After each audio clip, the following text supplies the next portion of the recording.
Chapter 5. We stopped at Master Lee's shack in the alley and changed into comfortable clothes, and replaced the old cage in the hiding place beneath the pallets, and I boiled some rice, and went out and found a vendor of the strong fermented fish sauce we both like. We hadn't slept in 30 hours, but the excitement of the case was keeping us wide awake, and a short time later I was at the oars again, rowing back to Hortensia Island. I'd never seen the U. The island is Mandarin territory, and the visit I've recounted was my first. But before I can describe the U, I have to explain it. The history of China is punctuated by more great floods than scholars know what to do with, and one of them, a couple of thousand years ago, left the Peking plain covered with 30 feet of mud and silt. The city that was to become Peking was built in many stages on the hardened crust, and geomancers decided that in the process too much attention had been paid to male yang influences and too little to the female yin, and the imbalance must be corrected. The fastest way to strengthen yin is through water, so the North, Central, and South lakes were created by digging down through the crust and filling the holes with water, drawn by canals from the Hun and Sha rivers. Actually, the lakes are called seas, but that's confusing, so there'll be lakes on these pages. The earth from the lake beds was heaped up and tamped down to form Coal Hill, thus creating the world's costliest pile of dirt. And while digging the bed for North Lake, workmen ran into a mass of nearly solid rock, which was left as it was. Water filled up around it, and eventually it was covered with a layer of earth and planted with pretty pink and blue flowering shrubs, imported from the Cannibal Coast, also known as Japan, and thus Hortensia Island was born.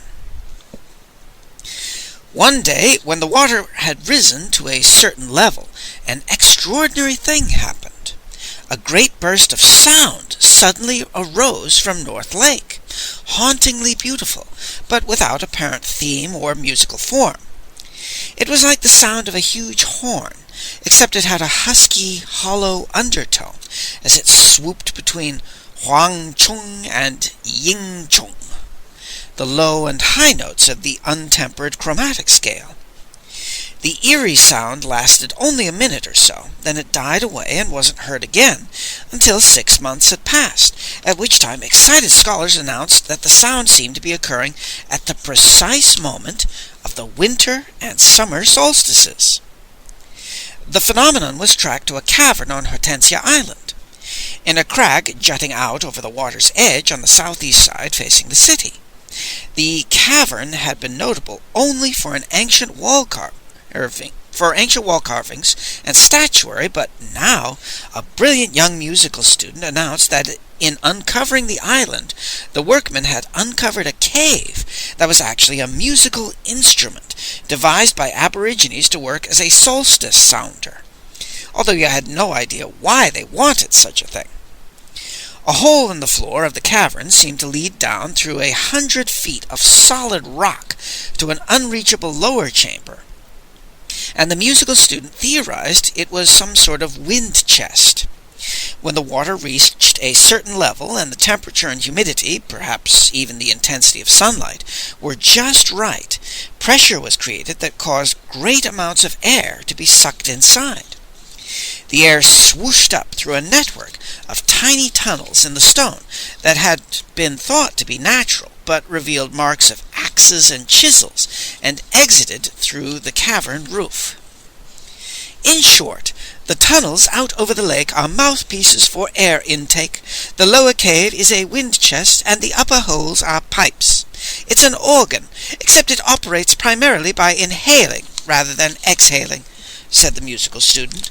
But nobody paid him the slightest attention, so he went away and built a miniature model and made enough money to buy a dukedom. His organ was the sheng, which has been a standard orchestral instrument ever since. It's a little hard on the lungs because it works by inhaling, so a totally false legend has grown around it to the effect that no great sheng master has lived past the age of 40. This allows a player to win wild applause and be pelted by bouquets hurled by lovely ladies, who often hurl themselves as well, simply by pausing to cough during a performance, and then wiping his lips with a handkerchief daubed with blood-red rouge. And when the other members of the orchestra can bear it no more, they toss away their instruments and set upon the bastard with fists, feet, and fangs. The cavern became known as the U, first in popular reference and then officially, because Yu is a legendary emperor who is said to have invented all the musical instruments Fu Si didn't. It continued to sound the solstices with incredible accuracy, but since nobody knew the point of it, the phenomenon had long ago settled into the peculiar atmosphere of Peking, like sweet sour wells and red brick dust and blowing yellow sand, and the Mandarin dialect, and that was how things stood when I tied at a dock in the shadow of the crag that held the famous cavern, looming above us like a giant hand lifting from the water. Master Li led the way up a path that wound through thick shrubbery toward the entrance tunnel. He stopped and pulled reeds aside, and I jumped backward with a sharp yelp. "Striking, isn't it?" he said. "I think the word is ghastly," I said when I stopped gulping. It was only an old stone statue, but it had seemed alive when the light first struck it. It depicted a creature that was half man and half lizard, crouched and hissing, with a jagged edge at the open mouth where a long stone tongue had broken off. The face was contorted with rage, and hatred exuded from it as naturally as the odor of fermented fish sauce exuded from me. The old man kept uncovering more of the grotesque statues as we climbed, ten in all, and even the most human of them was ugly beyond belief. "Oddly enough, Ox, there are art lovers who consider these to be very beautiful," Master Li said. "Whether those who created them thought they were beautiful or ugly cannot be determined, but the terms really aren't relevant. These are carvings of minor gods, demon deities, and unless we and the Celestial Master have been taken in by extraordinary illusions, we've seen creatures that may be of the same breed." I thought of the one-legged chimes player and the ape-faced burglar, and the Celestial Master's little man hurling fire, not to mention a lowly monster like a vampire ghoul. "Sir, can such creatures really be beautiful?" I asked. "Beautiful and terrible," he said. "Our distant forefathers swept across this land, exterminating a people and a culture, seizing and reshaping whatever interested them. Theologians will tell you that simultaneously an invasion was taking place in heaven, with old gods being ruthlessly overthrown and new gods taking their place, while the most dangerous and powerful of the old deities were placated by titles and duties and honors and absorption into the pantheon." I had nowhere near enough knowledge or experience to feel the same excitement that was making Master Li look 40 years younger, but something of his intensity was being transmitted to me. "Ox, here on Hortensia Island, and in a few other scattered places, the last of the great artists of an expiring race took up their chisels one more time. One assumes they were starving, since famine was the principal weapon our ancestors used," Master Li said sadly. "One assumes they were half-mad, and they honored their gods by carving deities in death agonies. You're looking at an unparalleled psychological self-portrait of an exhausted race, teetering upon the edge of extinction. But don't you see the wonder of our recent experiences? Some of the old gods were sure to survive. They're stirring, my boy. They're awakening from their long sleep, yawning and stretching, and you and I are right in the middle of it. Damn it, Ox, I feel like a boy who's been bemoaning the fact that he was born too late for the age of giants, and then one day he hears a snore that rocks the sky, and it's accompanied by an earthquake that knocks down his house, and he discovers that the valley his village is sitting in bears a very strong resemblance to an immense navel." There was power mixed with the twisted pain of these stone idols. I had to admit it. Still, my conservative peasant taste has definite limits. I pointed ahead through a gap in the bushes. "Venerable sir, look at that," I said. A hideous head was just visible, rising above leaves. It was as though a sculptor had molded a man's face in soft clay, and then reached out and cruelly dug his fingers into the surface, poking and twisting. Isn't it possible that the artists carved at least a few evil creatures along with the gods? I asked. I can't for the life of me see how anyone could find beauty in that. The hideous head gazed back at me. Then the mouth opened, and a resonant baritone voice said, "Be it known, boy, that legions of lovely ladies have praised these features." "Yick!" I said, or something like that, as I leaped backward into a tangle of rose thorns. "Ha!" said Master Li, who seemed to be enjoying this. Unless I was going crazy, there was a twinkle of amusement in the eyes of the grotesque face, and the bushes parted, and a middle-aged, strongly built man stepped to the path. He made a superbly graceful gesture that was like an exaggerated shrug, and added, "Of course, that was before the god of beauty went quite mad with jealousy, so I shall forgive your impertinence." For the first time, I saw a smile I was to see often, as warm and brilliant as the sun rising, and it was accompanied by a bow so superb that no opera star could have matched it. This humble one is called Yen Shi, and his insignificant occupation is to manipulate mannequins upon a stage, and he is honored to recognize the great and legendary Master Li, foremost among truth-seekers of China. He turned to me. "You would be number 10 ox, and you really shouldn't feel as uncomfortable as you look at the moment." The extraordinary man offered a wink that absolved me of guilt once and for all.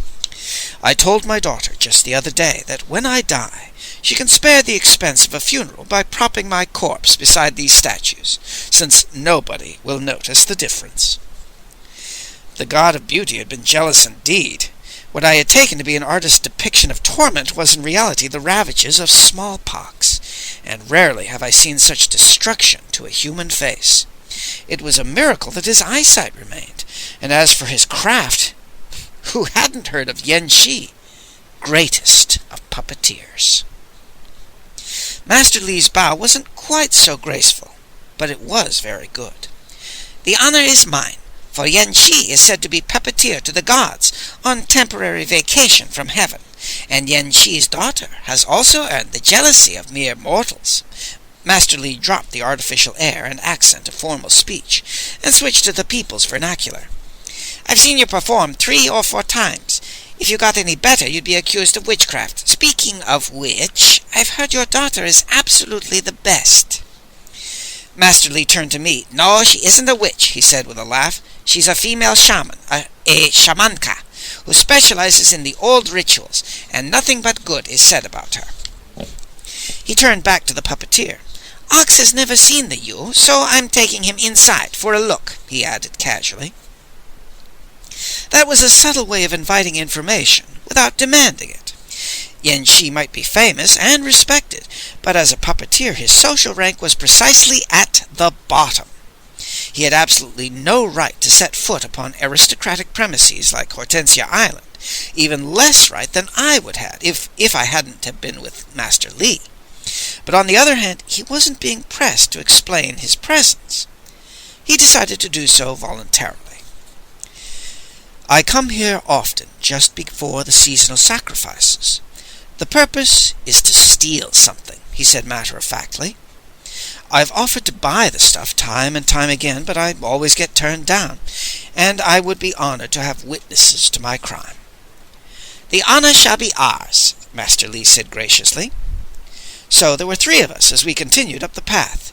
Master Li was perfectly content to let Yen Shi take the lead, and the puppeteer pulled weeds aside and ducked low and stepped into the opening of a natural rock tunnel. Inside the entrance was a barrel holding a stack of torches, and Yen Shi and I each lit one, and then we followed the tunnel on and up into the heart of the famous Yu. I really don't know what I was expecting. I do know that I was disappointed. There was practically nothing to see. It was only a cavern of stone worn smooth by water, with a small round hole in the center of the floor and a maze of little tunnels leading up and out through the roof.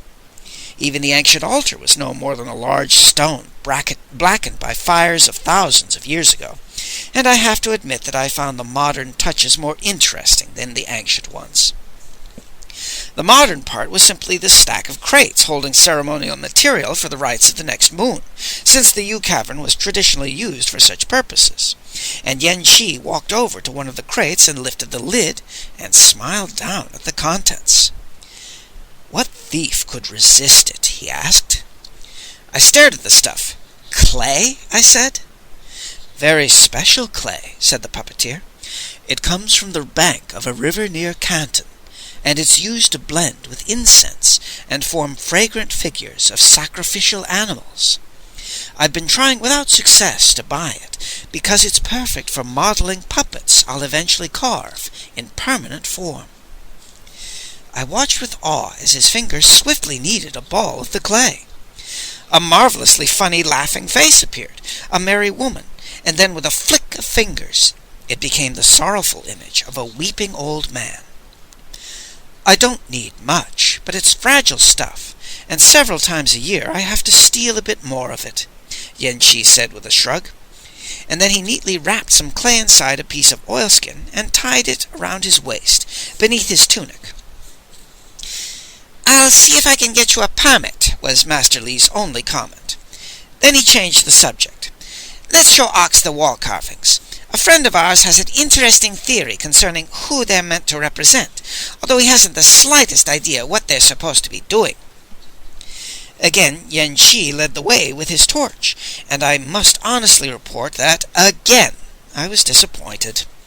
The famous frieze was in a long side tunnel that tapered to a tiny hole, looking out over the lake, and at first I didn't see anything at all. It was only when Master Li had me hold my torch close to the wall that the figures appeared, and even then I could only barely make them out. 8 hooded men were seen over and over, apparently performing different stages of some sort of ritual. The stone was worn almost smooth, and no details were visible.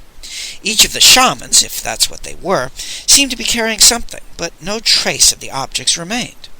So far as I could see, they could have been doing anything from sowing a field to celebrating a marriage, and the few surviving symbols above them that Master Li identified as birds of some sort didn't mean anything either. "It's a real pity there isn't a clearer record," Master Li said regretfully. "One would expect to find more carvings of the 8 figures, but so far as I know, none have come to light." I realized that Yen Shi was standing very still, with his eyes fixed on Master Li's face. I could see he was weighing various factors, and then he came to a decision. "I haven't been totally truthful. I come to the island to steal something else as well, and I think you may be interested in looking at it," he said. We followed the puppeteer back into the sunlight. He turned left and began to climb a small winding trail to the top of the crag, and the row of astronomical instruments that were used to confirm predictions of eclipses in the annual imperial calendar. "Incredible waste," Yen Shi said, pointing at the huge metal base the instruments rested on, glinting dully in the sun. "That's partially high-grade bronze, and partially dragon's sinew, meaning an alloy of a small amount of copper, twice as much antimony, and a great deal of tin. It costs a fortune, relatively speaking, and I need a lot of it to make nearly invisible wires for my puppets.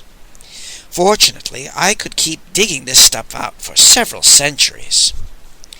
A long flat rock lay beside the platform, and when Yen Shi lifted it, I saw a deep hole, big enough to slide into.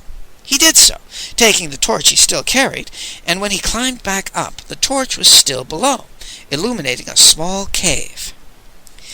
"There isn't space for 2, but you may find my dragon sinew mine rather interesting," he said cryptically. Master Li went first, and I heard a sudden sharp exclamation, and then his voice lifted happily. "Yen Shi!